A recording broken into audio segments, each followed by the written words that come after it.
Hey, scrappers and recyclers, it's Shark Scrapper. Well, it's taken us a while. We've been on quite a journey looking for the right place to set up our electronic scrap shop, and we've made a decision. So, real quick, just a quick reminder of what has been involved in this journey. You'll recall that we started out looking for a property to buy so that we could make a more solid investment in Shark Scrapper's future. We looked at this place, which had potential, but was going to require that I build a whole new shop. We were going to try to work out of this garage while we took advantage of space that was available to bring in some temporary containers, build out a shop uh, out here. And while that was a possibility, there were other issues that came up that turned that one into not going to happen. We also looked at this property, which in the beginning looked like a very viable option. Uh, good working space here, nice and big, opportunity to lease out other space. But then we discovered that there was a potential environmental remediation issue. And so we needed to walk away from this one. And going all the way back to the very first property we looked at, this also had a lot of very good potential. Three plots of land, all for sale in one, recently upgraded as a result of flooding, which became the issue. This property is in a flood zone, and that just presented way more risk than I was willing to take on. So that meant that we were switching this from for sale to for lease because we were just running out of options for what to buy. Although I looked at a number of different properties as a potential for lease, in my last video, I shared two particular properties. So you'll recall that the first one that I talked about in my last video was 6 Celtic Drive.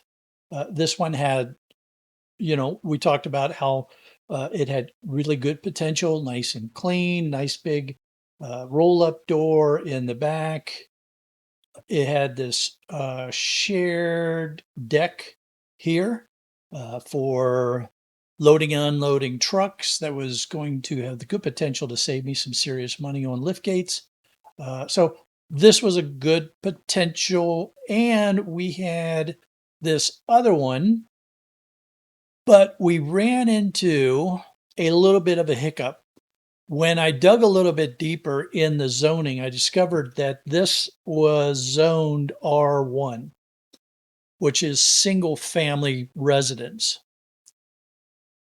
Part of the history here in North Carolina was for a long time, there was no zoning. When they did zone, a number of places were grandfathered in. This is actually located on a farm. And so the farm was grandfathered in and no big deal.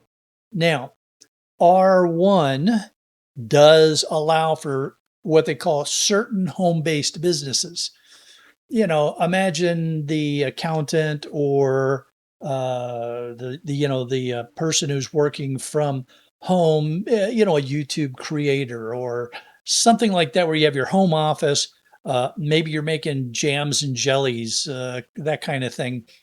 But a business like Shark Scrappers, which is light industrial, that was not going to get a permit. Now, maybe if I was living, if this was my home, I might get away with it.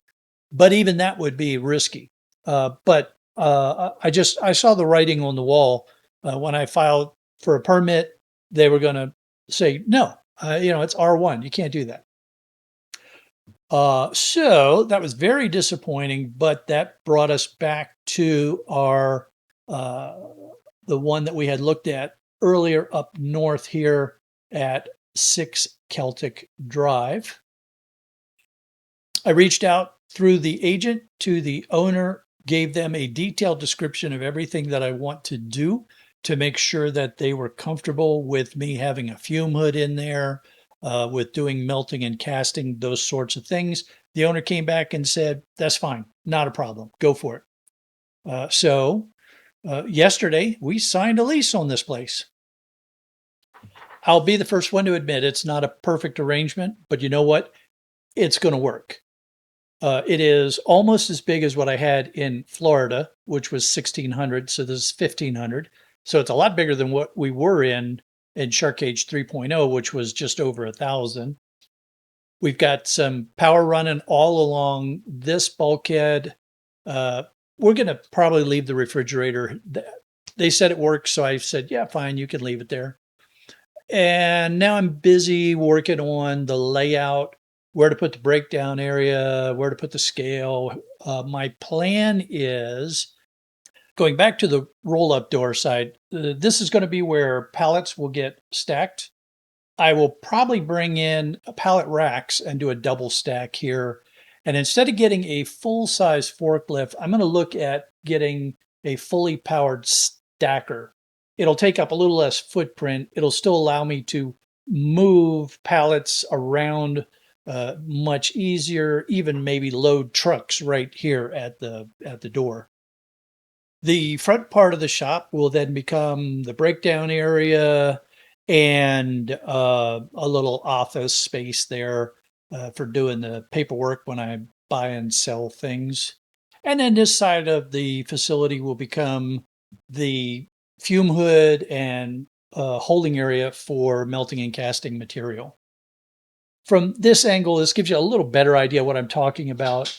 I might use this for the office area for doing paperwork for small load shipping for when I'm buying stuff, have a desk and things here. Where I'm standing to take this picture would probably be where I would have my primary breakdown area. And then on this side of the head, I would have the fume hood and the a work cart set up with melting and casting. My plan is to do the active melting and casting outside of the space, put up cones just outside to block off traffic a little bit, and do the actual pours and stuff outside of the space, unless they're small pours, like for a small round or something of that nature. I'll have this deep sink. I'll get that reconnected. We'll have the fume hood, which will be about the size of this old workbench that was left behind. I probably will have them take that away. I don't know. I might keep that there just as a place to store some materials. The plan for melting and casting is that the tanks and the furnace and stuff will go on a cart. And then when I want to do melting and casting, I can just wheel the stuff outside of the space, set up, and do that work outside of the space. So we're limiting or mitigating the fire risk.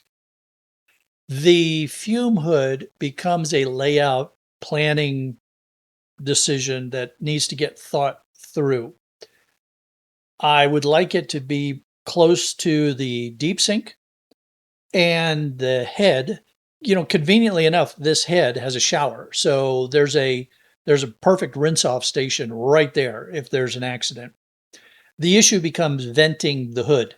Now, because the owner said they're willing to work with me, we may be able to drill a hole in the back bulkhead and vent directly outside that way. Failing that, we'll have to come up with some other creative way to manage the extraction and the venting for the fume hood.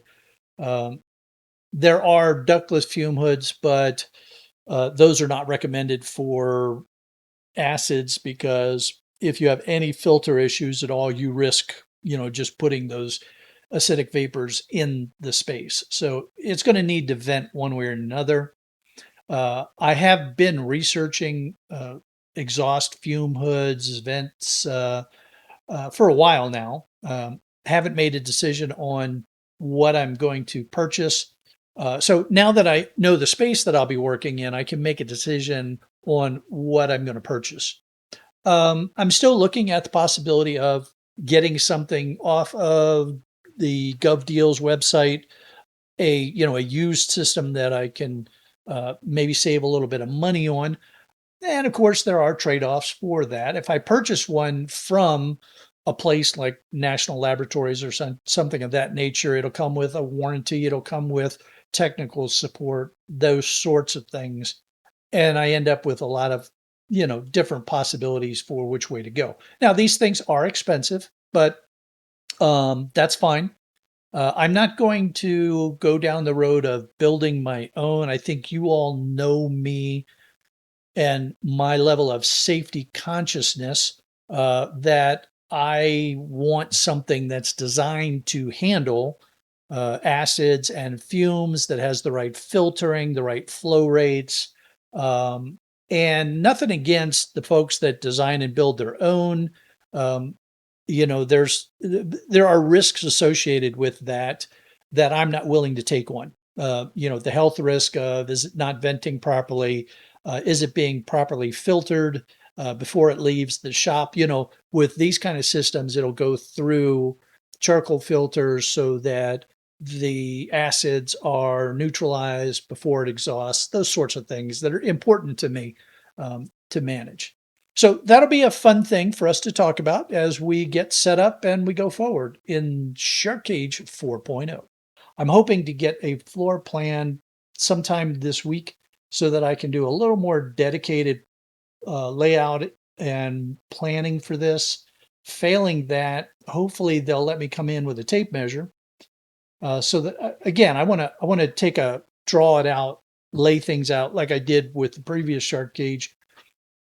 If we can't make that happen, that's fine. I've got a crew planned for the 12th. I have a truck reserved for the 12th so we can get moved in. We've got plenty of room here where I can unload everything into the space and then start moving stuff around as I need to. Now, by all means, a 5,000 square foot space would have been really nice. Would have had a lot of room to get a forklift, play bumper cars with that, have plenty of room to grow.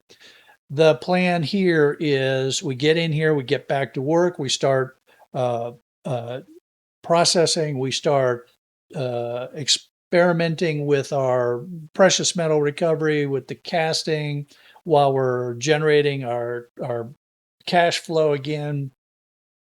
And we keep an eye on what's going on with available space work. Um, it gets a little more complex here. So, by the way, this is a 3-year lease. I wanted to build in enough time to get settled in and get things moving again, while I'm also got some reasonable time frame of watching the market and trying to take advantage of something should it become available. It complicates things a little bit because, if something comes available and I still have 2 years or a year left on the lease, we have to negotiate with the landlord. Those are all business dealings that we'll deal with should the need arise. I would like to find a permanent home for Shark Scrapper, but failing that, we needed to get back to work. So we're back to work. We're going to get moved in, and we'll share all of that with you as we continue to move forward on what is now Shark Cage 4.0.